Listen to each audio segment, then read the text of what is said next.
Kumuha na po tayo ng update sa super bagyong Goring mula kay Anjo Perchera ng GMA Integrated News Weather Center. Anjo, paanong nakabalik sa pagiging super typhoon itong bagyong Goring? Good morning, Igan. Ayon sa Pag-asa, nakabalik ang bagyong Goring sa super typhoon status nito dahil sa mainit na dagat at mababang vertical wind shear. Kagabi, naging super typhoon ang bagyong Goring habang lumalapit ito sa Batanes, Babuyan area. Sa ngayon, namataan ang mata ng super typhoon Goring sa coastal waters ng Sabtang Batanes. May lakas pa rin niya na 195 km per hour at bugso nga abot naman sa 240 km per hour. Tinatake ang direksyong pa-northwest at may bilis na 20 km per hour. Kailan inaasahang lalabas ang PAR ang bagyong Goring? Anjo? Igan, base sa forecast track ng Pag-asa, sa mga susunod na oras ay tatawirin na ng bagyong Goring itong Luzon Strait at makakalabas ito ng ating Philippine Area of Responsibility mamayang gabi o bukas ng umaga. Tuloy-tuloy na ba ang pagpasok sa PAR ng isa pang bagyo? Tatawaging Hana.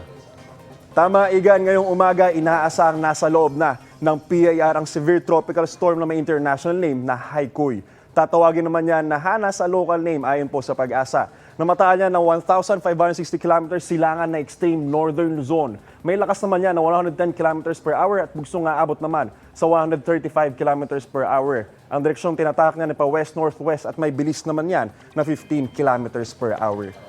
Saan-saan lugar maulan ngayon?